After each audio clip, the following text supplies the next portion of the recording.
Welcome to the New Books Network. Hello and welcome to Studying Media Critically, a podcast from the New Books Network. I'm your host, Gummo, Clare, and today I'm joined by Gavin Mueller, who's a lecturer in media studies at the University of Amsterdam. We'll be talking about his book, the excellently titled Breaking Things at Work, The Luddites Were Right About Why You Hate Your Job, published in 2021. Gavin, welcome to the show. Thank you for having me. So I guess it might make sense to start if you could talk a bit about your academic and professional background and what drew you to writing this book. Sure. I guess I pinged around a bit in my studies. I started in English. I did my master's degree in popular culture studies, where I did an ethnography on Detroit DJs, strangely enough. And then my PhD in cultural studies at George Mason University was very heavily emphasized sort of critical and cultural theory and a lot of Marxist theory. I read quite a lot of that in my studies there. But I think in addition to sort of my formal education, the work in this book was also a kind of product of the sort of time period in which I began my studies. I started my PhD in 2009, so just in the wake of the great financial crisis. And I sort of made up my mind that, one thing I needed to do with the time I was given to study was to figure out just exactly what had happened and how capitalism worked as a system. And I felt like that was a good use of my time at that point. And then, of course, a couple of years later, you had the Occupy movement and what I think is fair to say is sort of widespread sort of politicization of people my age and people around me and that I was having conversations with, a renewed interest in talking about theory, but also talking about theory from a political direction and really thinking about not only how things worked, but how we might intervene in these kinds of things. So I think that this book is really as much, if not more, a product of those kinds of conversations that I was having in a sort of more of a political direction than my actual academic work. And that kind of comes through, I think, quite well in the book itself, which is very well researched, but it has a kind of polemical bent to it as well and seems like a practical piece of writing as much as anything else. So turning to the book, I guess a good place for us to start would be with how you're trying to reframe Luddism as distinct from its everyday use, where it's kind of a synonym for technophobia. So who were the Luddites and what is Luddism? Yeah, Luddites were a kind of a radical movement with its core base in weavers and other people in the textile industry in the early 19th century in the North and Midlands of England. They were sort of tightly knit communities of craftspeople, and immediately upon the introduction of new technologies into their trade, kind of sprang into action. These technologies were going to, such as the gig mill and the stocking frame, were going to kind of obviate the necessity of a lot of their skills and abilities and sort of degrade the working conditions of their trade. And they immediately kind of apprehended that and realized that if they didn't take action to prevent the introduction of the machines, or at least to get them introduced on their own terms, that their livelihoods would be destroyed along with their communities. And so they began actually through legal channels, because by law, they were supposed to be able to control the textile trade. So they said, wrote letters to Parliament and said, hey, we don't approve of these machines, and we're trying to follow the rules. And that didn't really go anywhere. So eventually they became more and more radical in their activity, to the point where they were conducting midnight raids on factories that were deploying the machines, breaking into them and smashing them up. And at its height, they were conducting a raid every night. And so this finally did get the attention of Parliament, which sent in a massive military force to crush the insurgency. Right, the fear was that it would spill over. The cause would spill over not to just machines, but to like a sort of wider political challenge, of which there were many at the time in the British Empire, and so. The Luddite rebellion was eventually rolled up, though not without some difficulty. The Luddites had a kind of remarkable solidarity, and it was very hard to get them to sort of inform on one another, even if they'd captured people that they knew were part of the insurgency.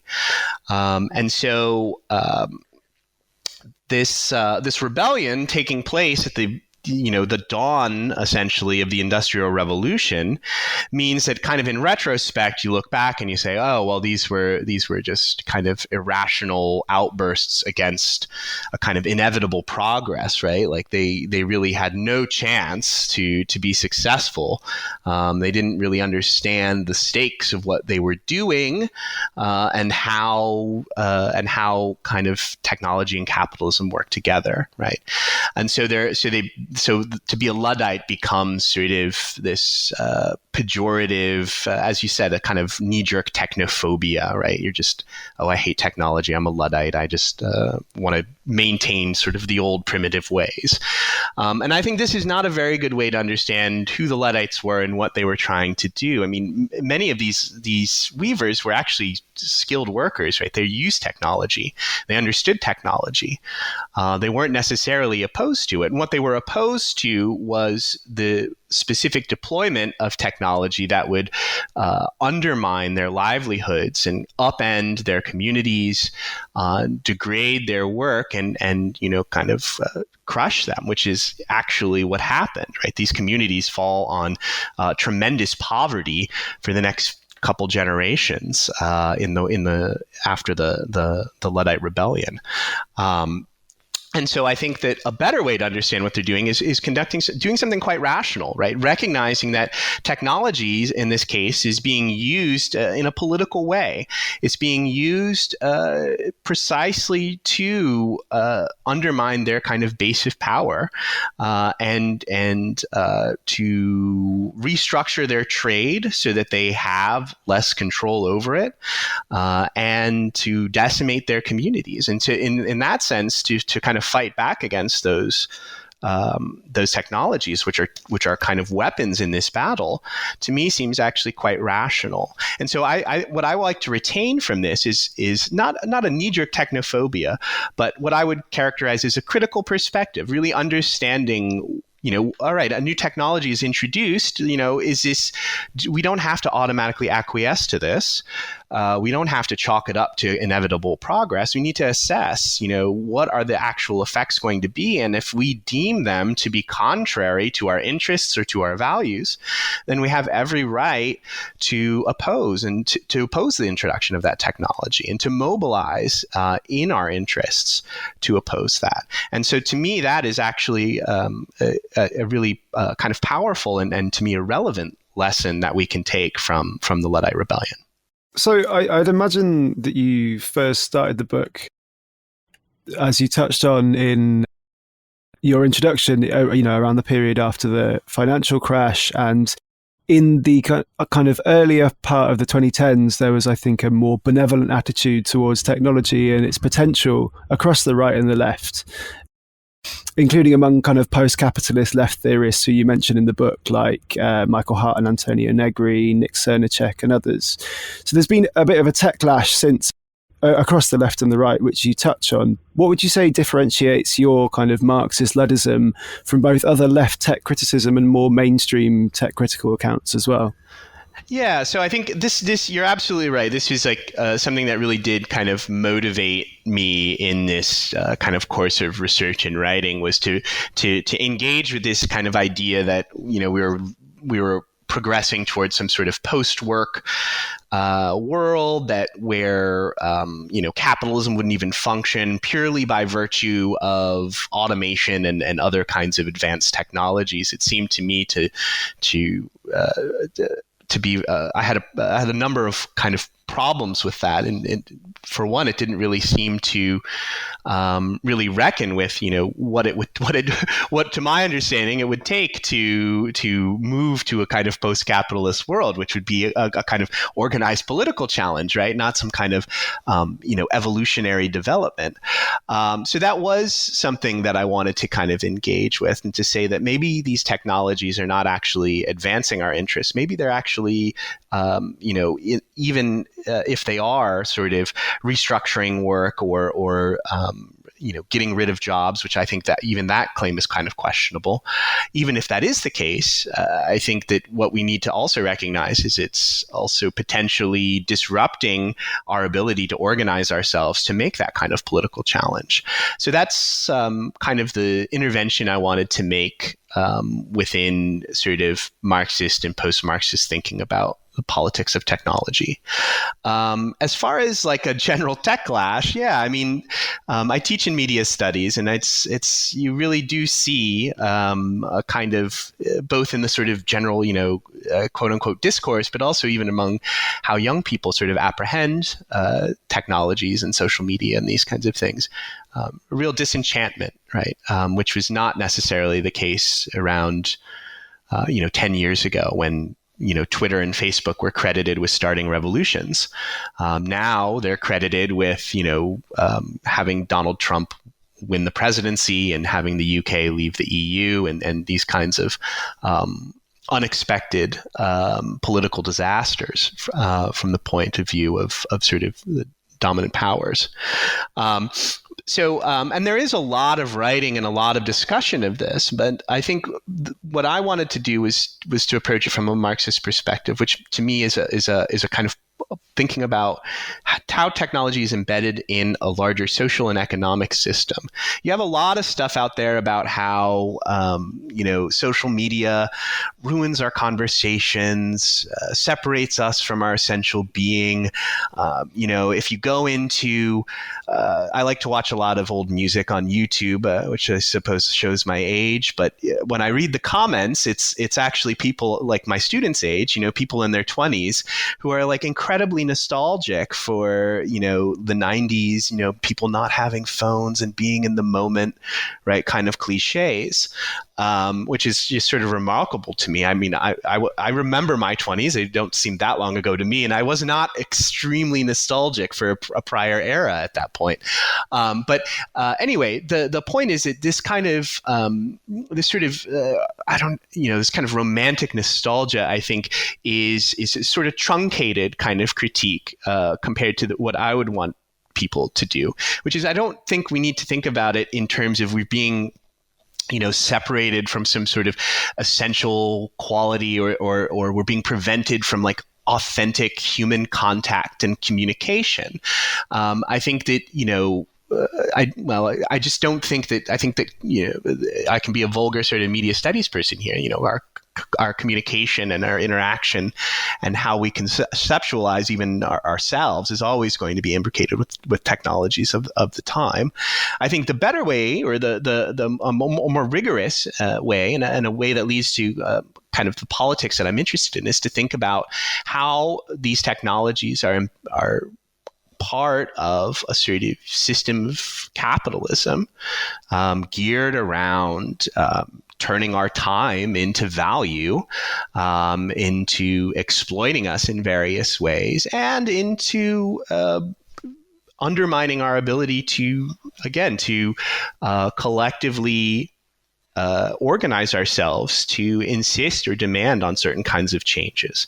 So to me, thinking about technology is not about a threat to my humanity. I think we need to see it on a kind of terrain of class struggle, right? Of conflict between people who own the means of production and the people that don't, and are subjected to it. And to me, that will lead to, I think, a better kind of understanding of what technology is actually doing. And also the kind of politics that I would like to see, where we're not so concerned with, having no phones and being in the moment, but we're concerned in having a world where we're not being exploited. We're not, engaged in meaningless and degrading forms of labor and exertion for the benefit of others rather than ourselves. And so that's another kind of motivation there. And I think, now that the pendulum is sort of swung into this more techno pessimistic direction, I'm hoping that maybe people who are inclined in that direction will see a reason to think about Marxism and the history of the socialist movement in a way that's different than how it's presented, because it often is, and I would say fairly presented this way as a fairly technologically determinist and technologically optimistic kind of analysis and kind of politics. And I think there's another way to understand Marxism, and that's what I tried to kind of articulate in this book. Yeah, absolutely. I mean, you devote quite a lot of space to talking about the earliest roots of technological determinism in the Marxist tradition, going back to the Second International and then tracing a line from there all the way to the present.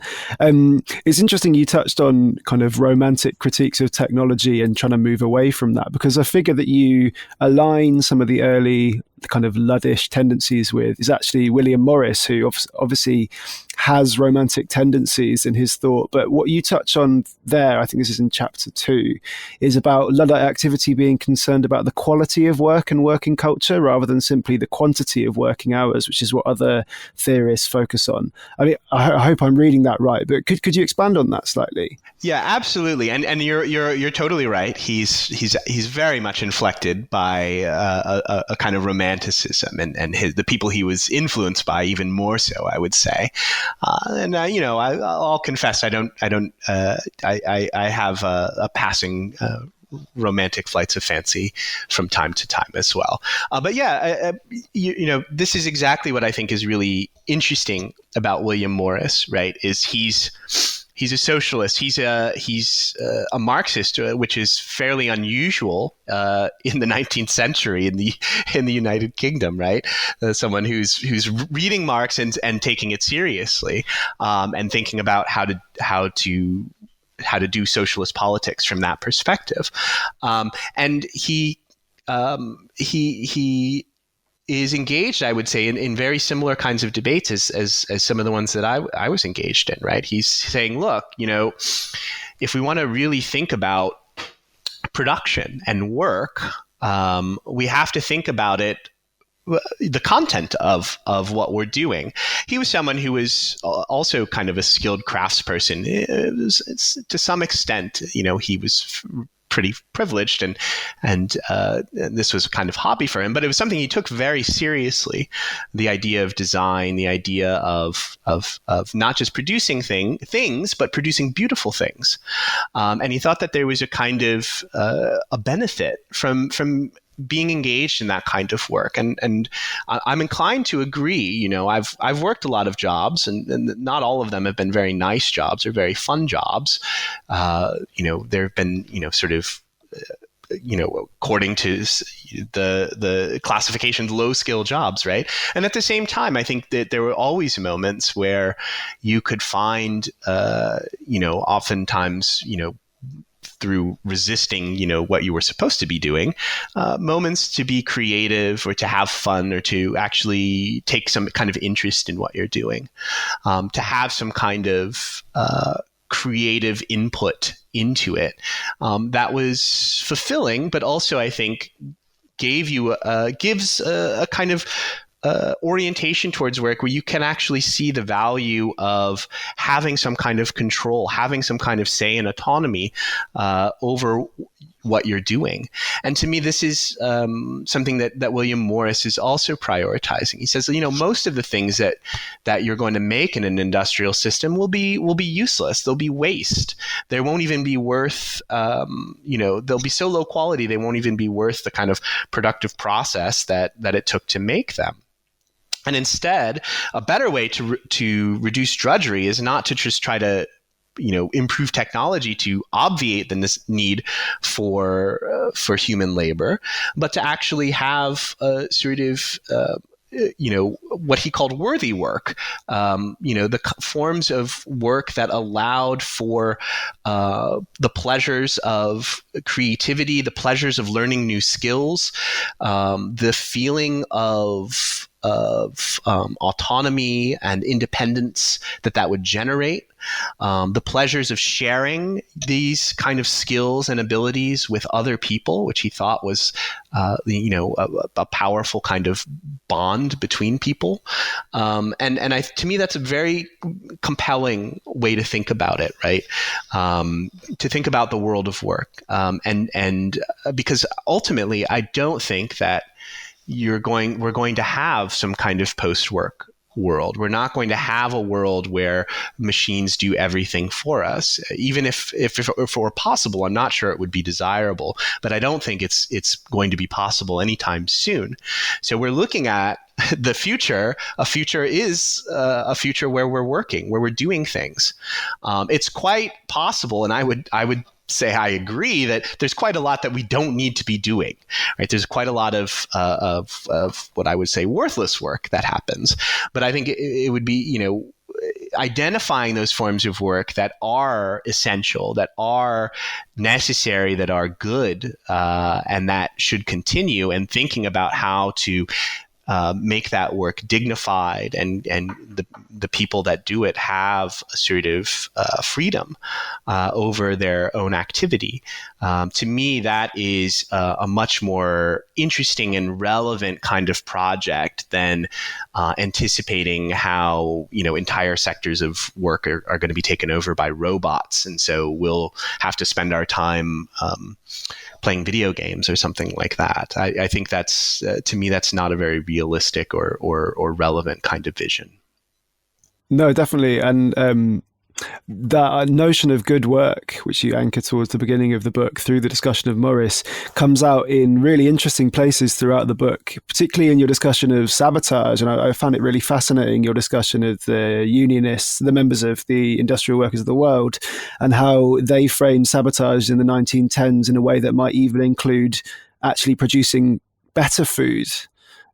Which I just found such a kind of mind-expanding concept of sabotage. Could you expand on that a little bit? Yeah, so there were the industrial workers of the world, or the Wobblies, who still around in a kind of vestigial form, but at their peak, they were really interesting and vibrant Marxist, mostly American Marxist kind of movement, and they produced a few pamphlets in the early 20th century around sabotage. And I found these really quite fascinating because, of course, when we hear sabotage, we think, yes, breaking things, destroying things, disrupting things. But they had this very capacious understanding of sabotage. And it really goes to how, to me, it really struck me how quite adept these sort of wobbly theorists were at really understanding the classed nature of social phenomena. So, they're saying sabotage is, if we interpret it not as just destruction, if we interpret it as taking place on a field of class struggle, of diametrically opposed interests between bosses and workers, then what we see is sabotage is anything that interferes with capital accumulation. And so they kind of play around with this concept a bit, and they say, well, sure, we can sabotage production by breaking a machine or something like that, but we could also think about how the capitalists themselves sabotage their own products, right? By producing, for instance, food that's already spoiled, right, or poisoned or damaged in some way, right? Or as you mentioned, they say, well, what if we thought of if we think of sabotage in this class nature, we could actually see that by by spending more time and spending, higher, higher quality materials on producing better goods, that's a kind of sabotage of capitalist profits, right? They were really kind of like laser focused on like any sort of little edge you can get in this like never-ending class struggle. Like let's take that on board and really try to incorporate it into what we're doing. So yeah, anything that kind of saps the profits, right, could be a valuable tool of struggle, and that could include, creating better goods than what the companies at the time wanted to do, right? That's a major way you increase profits. It's not that you're things that get labeled efficiency is often at the expense of the finished good, and particularly at that point in time. So yeah, it was very generative to read these kind of pamphlets, these sort of worker militants who had this very creative notion of what sabotage could mean, and basically how you might leverage your position in a productive process to attack the ability of bosses to sort of control workers and to profit off of production in a variety of different ways. And to me, this is really interesting because I think we are at a moment where we need to do a kind of similar sort of thought experiments where we're really thinking creatively about what kind of tactics we can draw upon and generalize and organize and in this kind of struggle. I think we part of what was so intellectually productive about this post-crisis moment for me, it was that there was a lull in that kind of thinking, and all of a sudden many options seemed to be on the table, and a lot of history that wasn't well understood anymore suddenly became really relevant. And I think this wobbly history was one of those. Yeah, absolutely. And the Wobblies, as they appear in your book, is one example of your use of, as you say, theory from worker militants. And you, I think, draw probably more heavily on the product of workers' inquiry and kind of organic study from the ground up than you do on kind of conventional thought leaders within, that's a horrible term, but thought leaders within the left. And I think that connects to your focus on class composition and the relationship it has with Luddism. So for those not initiated in kind of autonomist theory, myself included, could you explain class composition and how it connects to Luddism? Sure. So I think, yeah, you're absolutely right. Like one kind of thread that runs through the book is there's a sort of divergence between a lot of the official leadership in the workers' movement and the socialist movement and how they understood technology, and then how the people actually struggling at the point of production, their kind of perspective on it. And there's a kind of disjuncture there, and I'm really interested in recovering both the workers themselves, but also the kinds of theorists who I think were a little bit closer to those struggles. And this is, I'm not the first person with this idea, of course. This is something that runs through, it's just kind of a prerogative really within Marxist theory. But I think that one place where this was done really in a really interesting and extremely productive way was this sort of post-war Italian Marxist theorization, where people who were also themselves dissatisfied with the official Marxist organizations, the trade unions and the parties, it felt detached from what the workers were doing. And how the workers were struggling.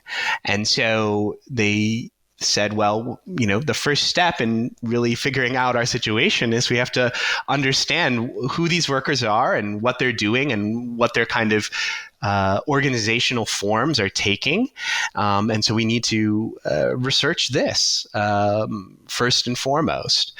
And what they kind of come up with is this idea that you can't just look at someone's job and really say, oh, yes, this is a working class person, and because they work in a factory and they make a wage, and therefore they're going to have a certain kind of politics, and because the theory teaches us that, and we're going to have to, we'll appeal to that and shape that and start from there.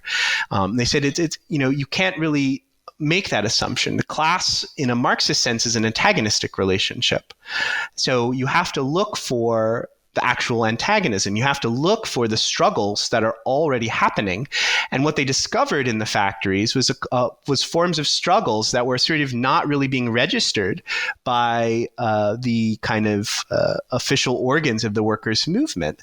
They said, well, a lot of these workers are just not doing work, right? And that seems to a lot of socialists and communists at the time like they're not really participating. They're not really being political in the way that they're supposed to be, right?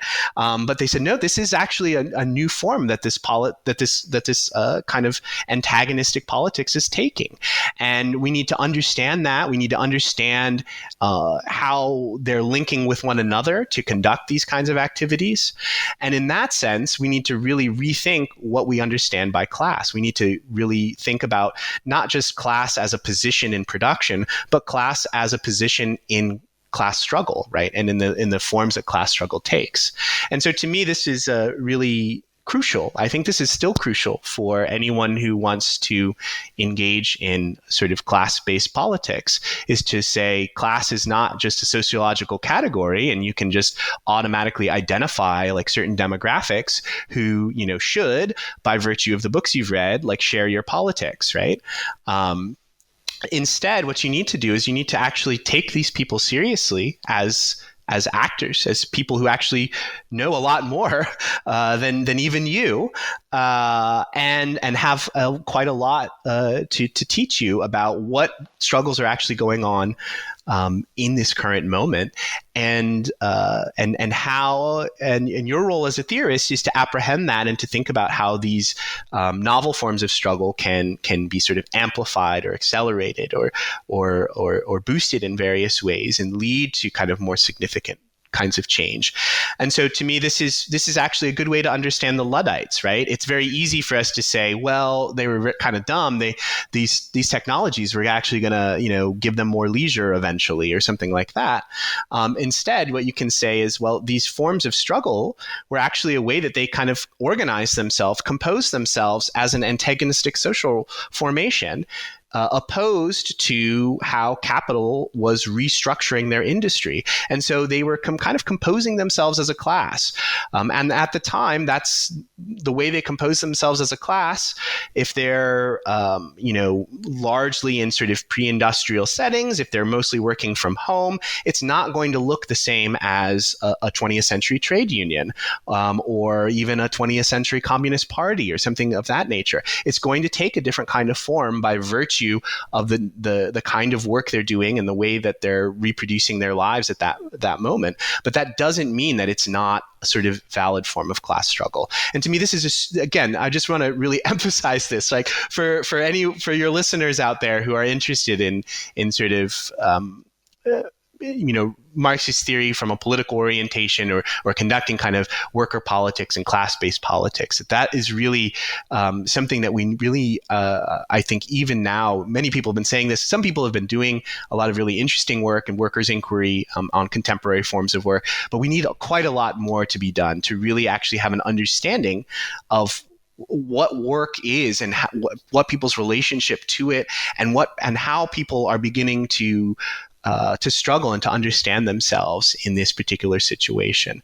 It's really, really kind of urgent. And so I don't know if that's like a huge appeal I make in the book, but it's absolutely a sort of a huge influence in how I approach, the way I present the history in the book.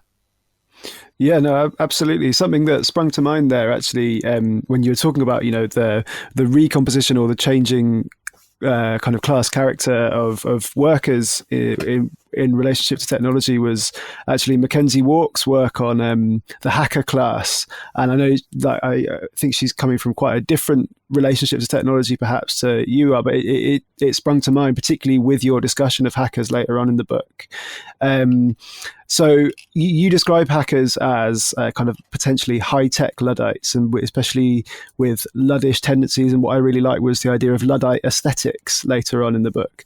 Could you expand a little bit on that and how they might represent a form of kind of 21st century Luddism? Yeah, so I think this is, if you think of Luddism as not a technophobia, but as a kind of critical perspective on technology and people who are very careful and really understand the stakes of new technologies, then I think hackers and other people in that kind of world of software development and are often quite Luddite in their orientation, and I've been validated actually since writing these things. I've talked to hackers and there's a kind of pretty substantial sort of hacker scene in Europe where I'm based now, and I've been gratified to have people agree, have people from that world agree with my perspectives here. But essentially, right, like if you're a hacker, right, you value part of this whole culture is about having the ability to explore computer systems, to explore software, to understand how things work, so that you can make things yourself, you can customize and do new things that you couldn't do before, right? Gaining these new skills, right, and understanding how systems work. And you also can, and I think what they notice, right, at various points, and notably, I talk about the free software movement, which kind of rises in the 80s and into the 90s. What these sort of free software hackers recognize is that the way that software is trending is away from those values of being able to do things your own way, to have a lot of say over how your systems are running, and to be able to learn more about how things work. Instead, what's happening is software is becoming subject to copyright, and corporations such as Microsoft are claiming kind of exclusive domain over them. So you aren't able, the future is looming where you won't be able to look at the code and understand how the machines work. And you certainly won't be able to borrow that code without running afoul of the law.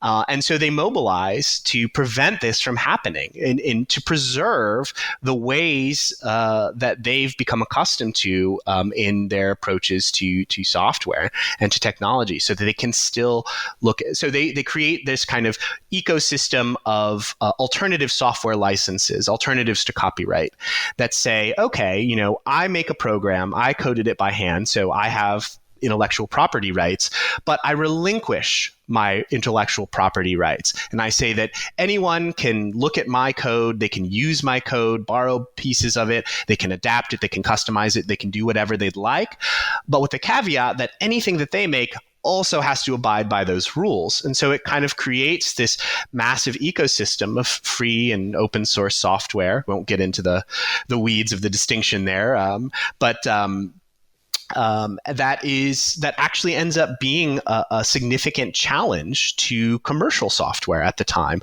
both on a political level, but also just because a lot of the software was much better, because they weren't following the dictates of we need to lock people into proprietary environments and squeeze them for as much money as possible. They had alternative forms of values that they were trying to realize in their projects. And so I really see this as a kind of Luddite project, right? To prevent this kind of where technology is going, because it's going in a way that's going to reduce their autonomy. It's going to reduce their ability to reproduce their communities, really, as they liked to do.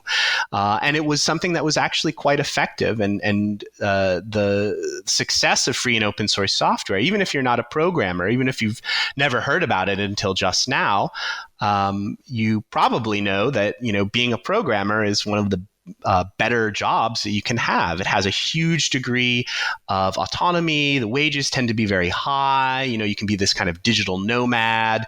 Credentialing is much less important than it is in a lot of other jobs.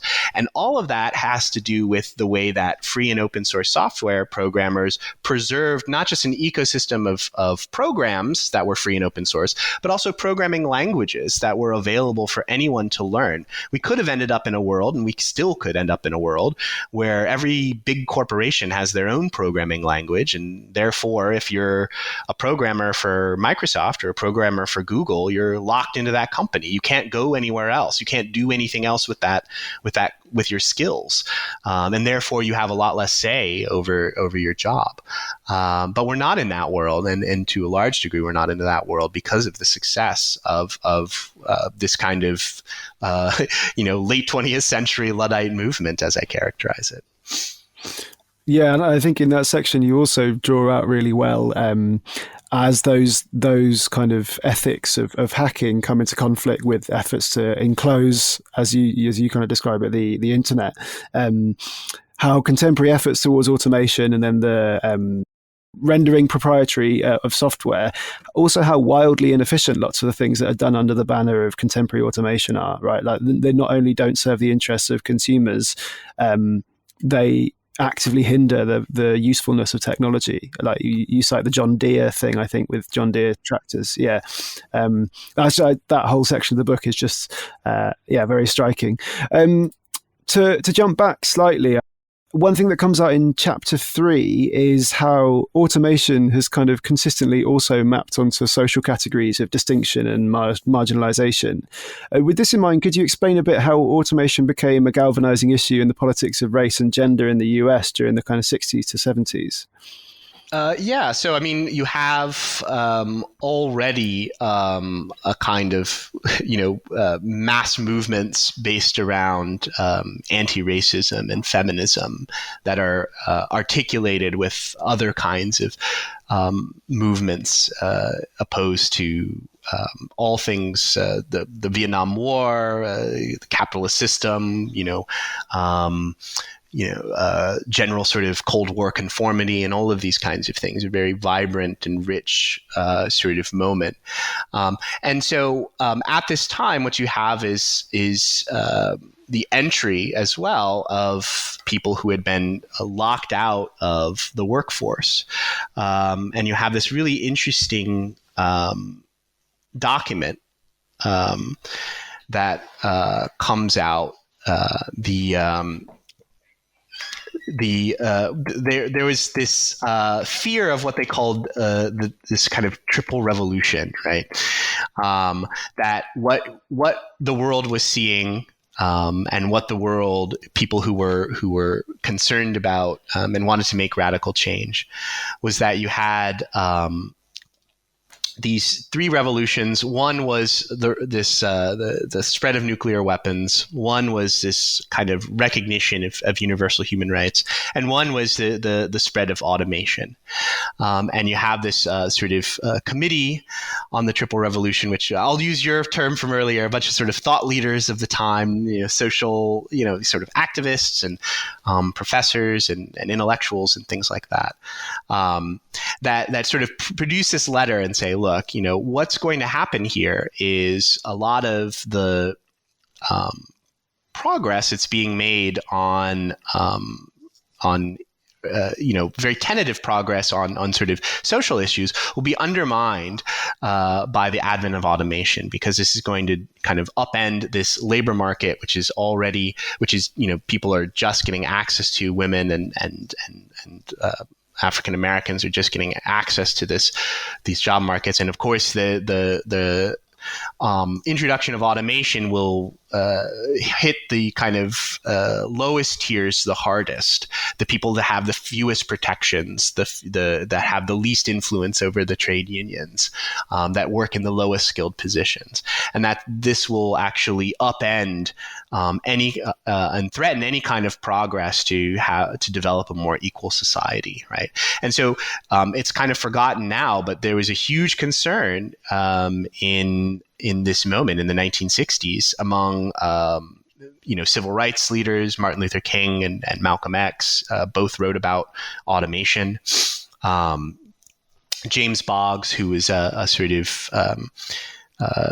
auto worker and also a sort of a Marxist activist, was also part of this kind of committee on the Triple Revolution, and he also wrote a lot of really fascinating stuff about work and technology of the time, and said, like, if we don't address this in some way,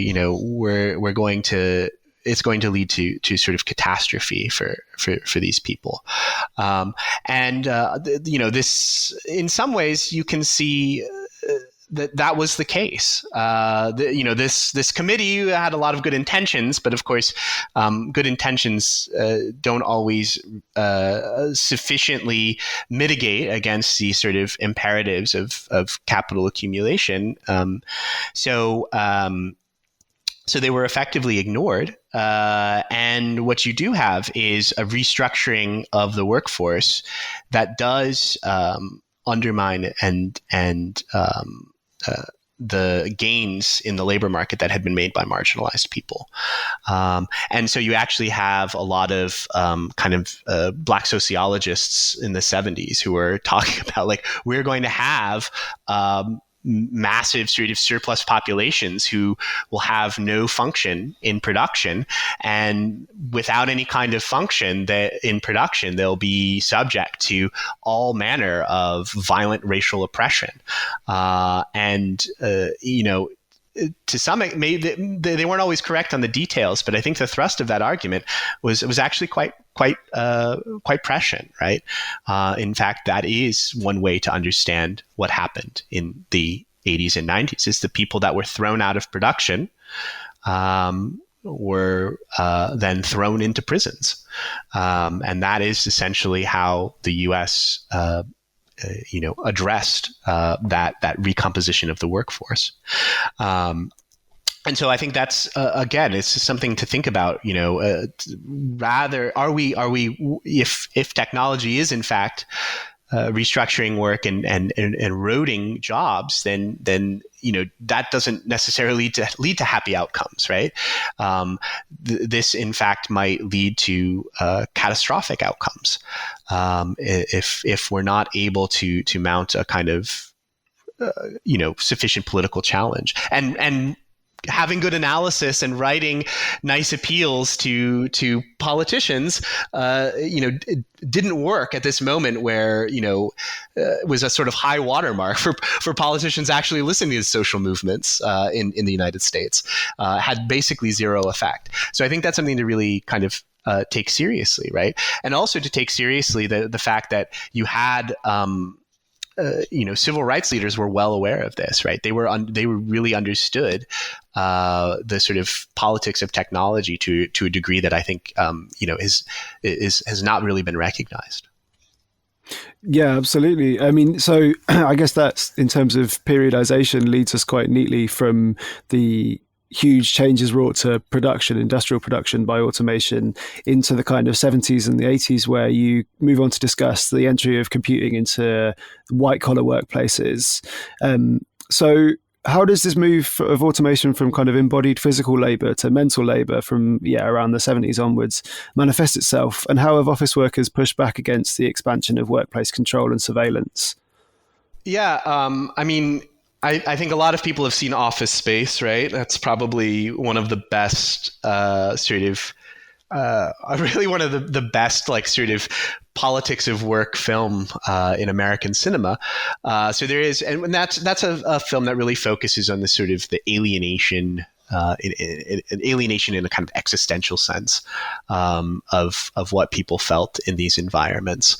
One thing that was interesting to me, though, is that when an office work started being turned into something more computational, was the physical complaints that people had, that this was something that that was foregrounded far in advance of like this kind of empty, useless feeling that Office Space focuses on. People are saying, I'm hunched over my desk, I'm sitting all the time, I'm asked to lift heavy equipment. My typing is they didn't have the term for carpal tunnel at the time, but they were absolutely describing that. And so there was a real interest, right, in just as the technology of the factory was sort of detrimental to the physical health and constitution of the workers within the factory. A lot of people and analysts at the time looking at the automation of the office noticed quite similar things. Like, this is like physically degrading this kind of work, which is interestingly not something that we kind of think about. In fact, the film Office Space concludes with the solution to the alienation of office life is to become a construction worker, to work with your hands, right? To have something physical and substantial, which is, to my mind, a sort of unsatisfying ending, and also one that doesn't recognize the fact that office work itself is quite physically detrimental to the workers as well. But one thing that I discovered in this research was this wonderful neo-situationist zine that was produced in the 80s and 90s mostly in the Bay Area, called Processed World, which was a bunch of kind of people who were experiencing this rise of computers, the early sort of tech industry, the rhetoric behind it, and also the sort of kind of palpable phenomenological experience of these kind of environments, and so they wrote in quite entertaining and often humorous ways about their experiences, and also the ways that they kind of mobilized against those experiences. They noted that computers at the time were like quite easy to sabotage. It's very easy to break them, to slow them down. And particularly, managers didn't really understand how they worked. So it was quite simple to just come up with a very specious explanation for why your work didn't get done that day. They also benefited from this kind of boom period where if they got caught, sabotaging something or pulling a prank or just slacking off and they got fired, it was quite easy for them to just get another sort of office job somewhere else, which is maybe not the case that we're living through right now. But I thought that this was such a really interesting kind of publication, something that I would love to see more of, sort of on the left today, where you have this, you have really, really concentrated kind of theoretical exposition of the nature of work, but it's also alongside sort of more humorous digressions, poetry, sort of kind of collage and comics, and then a really interesting kind of letters to the editors section, where they were really intrigued by who would actually be reading these things that they were producing. When they started this zine, they would just pass it out. Sometimes they would dress up in silly costumes and pass it out and sort of at rush periods in sort of downtown San Francisco.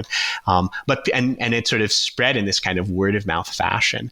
And people would write in and say, you've really given me a new sort of motivation to go to work so that I can kind of destroy it from the inside. Or I'm just so happy that other people are feeling this way. It was a really interesting, not just an interesting publication, but a kind of interesting social experiment to say, what happens when we start talking about these things? In some ways, I think maybe the closest analog we have to something like Processed World today would maybe be something like the anti-work subforum subreddit, where people are engaged in quite similar activities of describing the problems they face at work, finding solidarity with other people who are sympathetic, also sharing skills, how to slack off or how to make extra money in simple ways. One thing I've been looking at a lot recently is now that we live in a work from home, or this is becoming a quote new normal, as they say. What forms are workers taking to resist or to kind of carve out some autonomy in this new work from home environment. And there's all sorts of skill sharing, I would say, on ways to keep your mouse moving. So you sort of trick the monitoring software, so you appear available and online, even if you're taking a nap. How to work multiple jobs at once, so you make more income, right? Because a lot of these jobs, if you can, just appear present, you can collect, your $15 an hour or something. Why not do that twice? So to me, that's actually I really am interested in this in this kind of.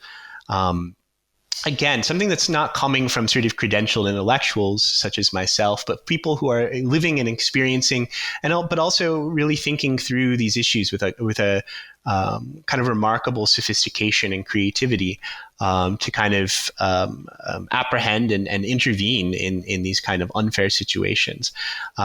If we just live through this massive change in the world of work, I would hope that we see some where like a lot of people were treated just horribly, subjected to exposure to dangerous disease.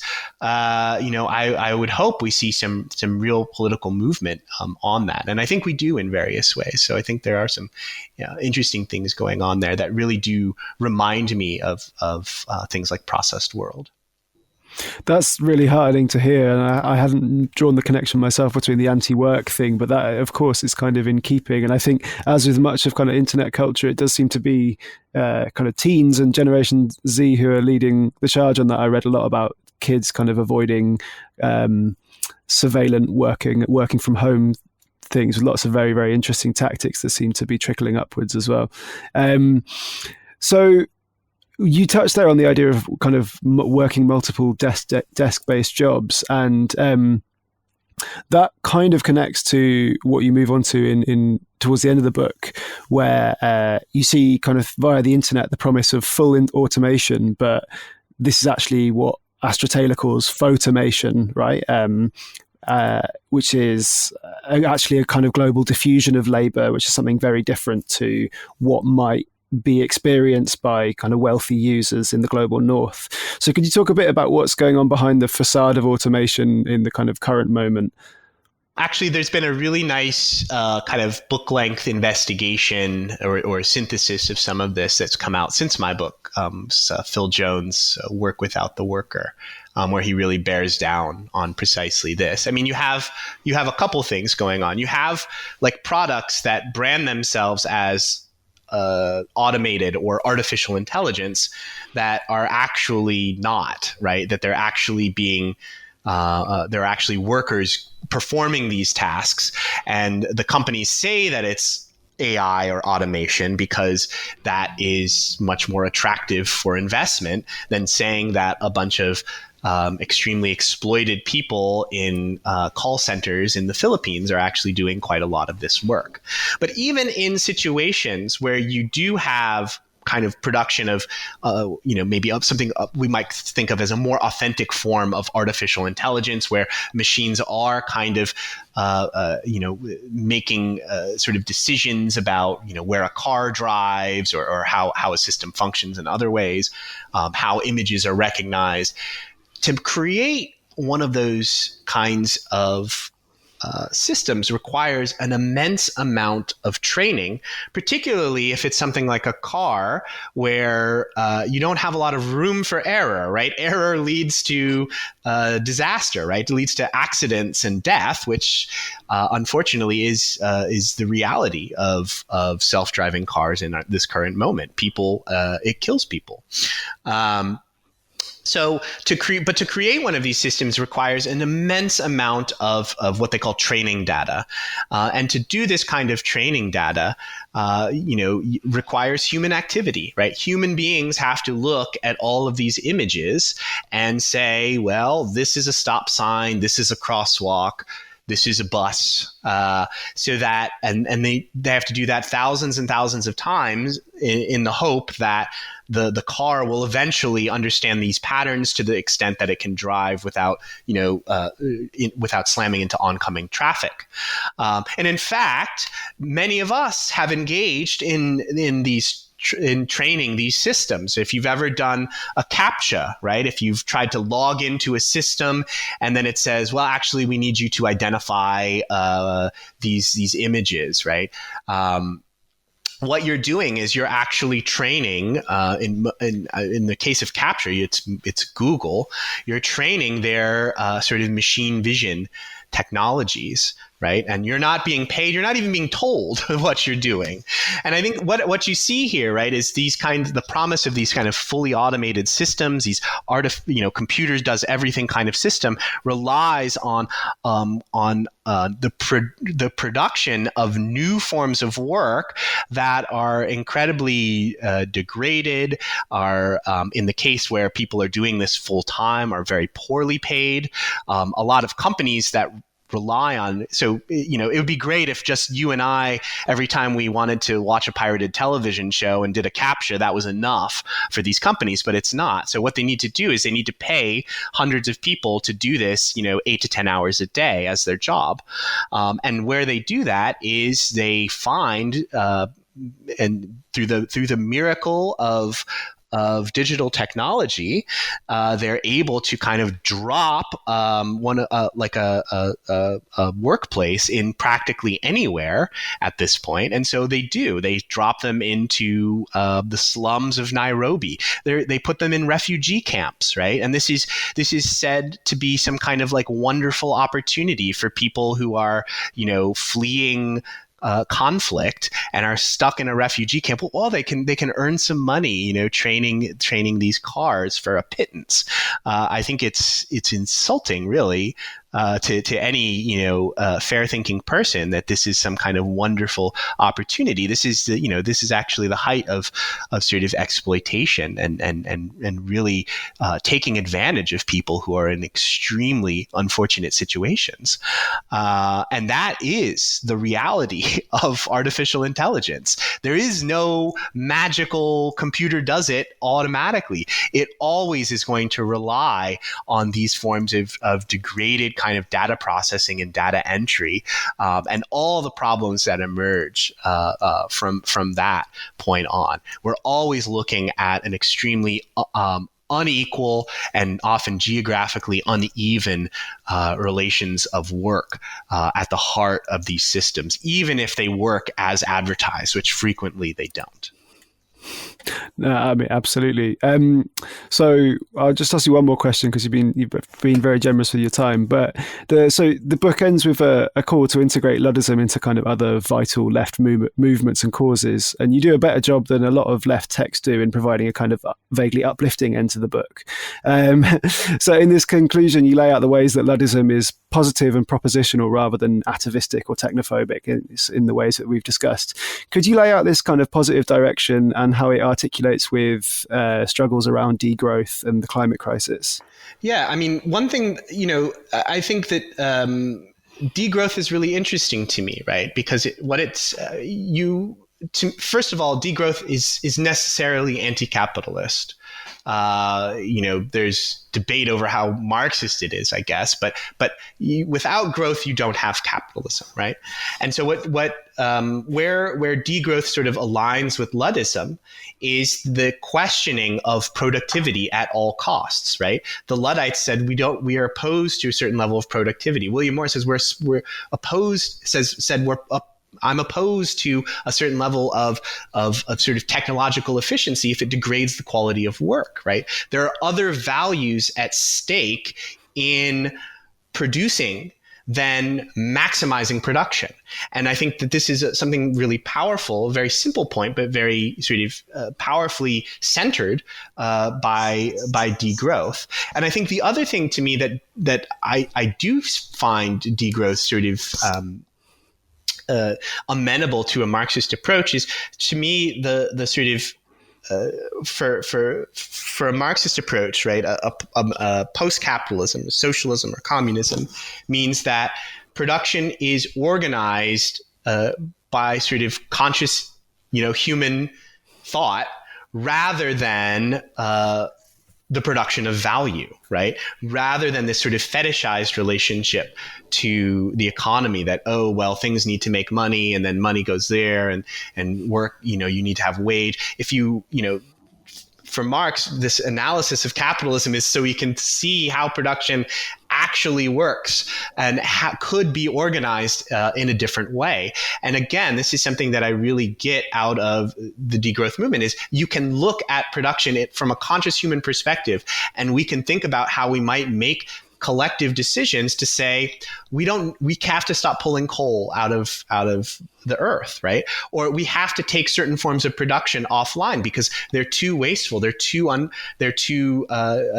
devastating, even if they're profitable, right? That there are other values at stake here, and it's quite urgent to recognize this. And further, I think that what degrowth says is it gets characterized as this kind of sort of austerity movement of people who really want to just self-abnegate and go to live some sort of primitive lifestyle. And I don't think that's the case at all. I think what they recognize is quite similar to William Morris. That there's a qualitative dimension of life, right? That people would be happy to work less, to produce less, if they had more time to do the things that were meaningful to them, to spend the time with the people around them who are meaningful to them, without simply producing more and acquiring more and accumulating more. That doesn't actually realize what those people want out, what most people want out of life, and realistically, what most people are going to get out of life. And and to me, this is, there's a lot of resonance with my research on Luddism there. And I am kind of eager to take this concept and to think about how it might articulate with these other kinds of movements that I think are interesting and have some promise. Yeah, great. I mean, without wanting to focus too much on the horrible term thought leaders again, but I mean, it feels like this contemporary turn towards a kind of Marxist Luddism that you advance is. There's a couple of other thinkers at the moment who've published work that's kind of resonant, as you touched on. You mentioned Phil Jones. I mean, is there anyone else that listeners should be looking out for or reading? Absolutely. Let me think for a moment. I mean, I think there's a lot of really interesting, which is kind of popular, but also really sophisticated kind of critiques of the world of work today that I think are super relevant. Amelia Horgan's book, I think Lost in Work is a really nice one, a very, very accessible one. Sarah Jaffe's work, journalistic work, is also super theoretically informed and really, really valuable. I think in comprehending the state of work today and also thinking about how it could be different. You mentioned Astra Taylor. I think her work is also really phenomenal. Jason Sadowski is another academic who's proudly flies the flag of Luddism as well. And he has a lot of great essays, both academic essays and popular essays. He's super prolific on the politics of technology and work today. And he also has a really nice podcast called This Machine Kills that he co-hosts. And I think that's another one that's absolutely worth checking out. So I think those are all like really great places to start. But I think it's also there's Logic Magazine for those of people who are interested in sort of the politics of particularly digital technology. I mean, I think some of the best sort of analysis and criticism of digital technology, particularly from in the world of work, but not exclusive to that, is being published in Logic, and they've also started putting out books as well, which are really really kind of original and really interesting. So I would also really highly recommend that. There's a couple of recent books that are really good critiques of automation discourse from a deeply Marxist perspective. You have Aaron Benenav's Automation and the Future of Work, which is, I think, a really really kind of resets the agenda around thinking about automation and what a Marxist analysis of it and politics that might flow forward from it would look like. And then Jason Smith's Smart Machines and Service Work is a super, just a really, again, kind of path-breaking understanding of and contextualization of the rise of this sort of digital forms of service work and service work in general in the context of kind of larger capitalist restructuring. I don't know if they would characterize themselves as Luddites, but I really do find all of these authors to have work that really, to me, has really influenced me and inspired me and I think resonates with the kind of project that I'm interested in. Yeah, I guess you could use your really great term "luddish," which I really liked, and as well, of course, as your book, which it's really, really rich. I'd urge listeners to listen to read it because we haven't covered half of what's in there, even though it's quite a slim book. So, what are you working on now? Well, I'm working on a few things. As I mentioned, I'm kind of doing some research into work from home and the resistance that's happening there. And I'm also, maybe embarrassingly, sort of starting to do a lot of research on sort of blockchain. I would say I have a very Luddite perspective on it. I'm not in favor of it, but I see it as somewhat significant in that it has a widespread influence, blockchain and kind of cryptocurrency on digital culture. In some ways, a kind of last redoubt of techno-optimism in that world. And so I'm really interested in its influence and its impact on digital cultures, and as well as, all the hype that's behind it. Maybe, tomorrow we wake up and the whole thing's crashed like a house of cards, and I won't shed a single tear if that's the case. But until that happens, I think it's something that I want to understand better, and understand how it's changing politics around digital technology as well. Cool. Well, hopefully when you've got that sorted, you can come and explain it to me because it's beyond me at the moment. Well, that's great. Thanks very much. Well, thank you so much. It's been a pleasure to talk with you.